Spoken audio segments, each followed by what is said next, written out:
I'm about to go over why I think the Deja Loot limited time mode in Apex Legends is the best thing to ever happen to Battle Royale. And it's probably for a reason that you don't really expect, unless you tuned into the stream yesterday, in which case I gave a little bit of a sneak preview. I didn't want to give away too much, but just enough to get my point across. So I'm just going to give a quick recap of the game mode just to make sure everybody's on the same page, because I'm sure some people haven't had the opportunity to play it yet, and other people might be tuning in from the future and they don't know about it. So basically the dropship and the circle are going to be in the same place every single game played, and it changes every 24 hours, so it's on a 24-hour loop. However, the loot stays the same and it can be found in the same spots indefinitely. So for the full week that we have this limited time mode, the loot will all be in the same spot. And I'm sure you're pretty confused because the game mode sounds really boring, and in all honesty, it is actually pretty lame to play. And it seems kind of stupid to an average Apex player, which makes sense. They just want to have fun and blow off steam from a hard day's work or have some fun with their friends, and they're expecting every game to be different because that's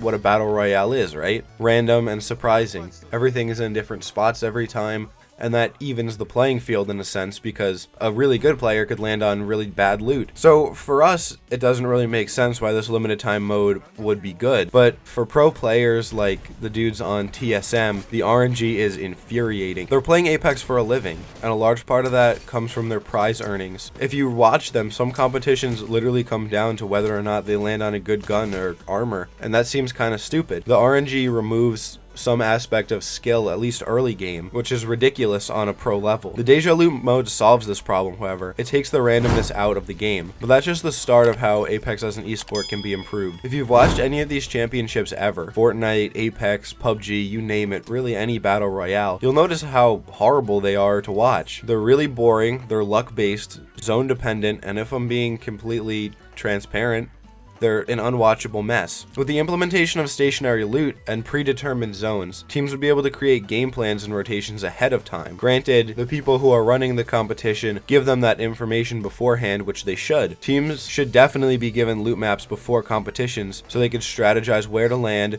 set up shop towards endgame, and in a sense, what hills to die on, whether that be for armor, for a gun, or positioning to get a better spot for endgame. I personally think this would add leagues of dimension to pro gameplay. It would allow players to truly test their skill in the arena, rather than just being dependent on RNG and praying they land on a weapon that's better than the one their opponent landed on. Normalized rotation patterns would also lead to more fights, so there aren't 15 squads left sitting in one building in the final circle. As fans, we would also benefit from this because it would be more fun to watch since we'd have some idea of what's happening. Because rotations would be more defined, the flow of the game would be easier to follow. The beauty of mainstream sports is that they're easy to follow. If you go to the bathroom in the middle of a football game, the dudes are still going to be moving down the field with the ball when you get back. Or if you miss a period of hockey, you know what to expect when you get back for the next period. In its current state, Battle Royale is a royal CF of an event to track though. If you look down to answer a text, you have no idea who you're watching or where you are when you look back up 30 seconds later. With familiarized landing spots, loot circles, dropships, and rotations, we could fix this though. Spectators would know where the armor is, where the good guns are,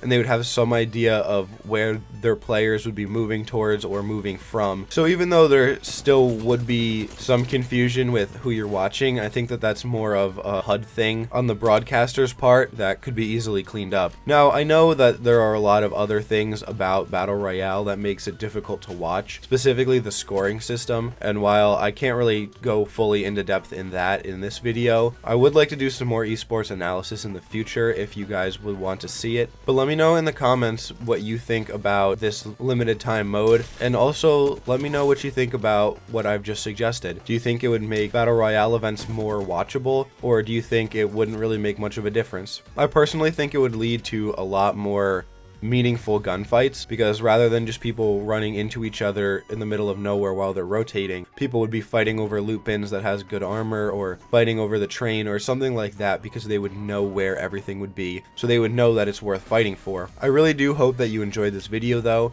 If you would like to join the club, you can do that by scrolling down and hitting that red subscribe button right underneath this video, and I would really appreciate it, and we would love to have you in the community. I'll be back with you guys again tomorrow as always, but until then, take it easy.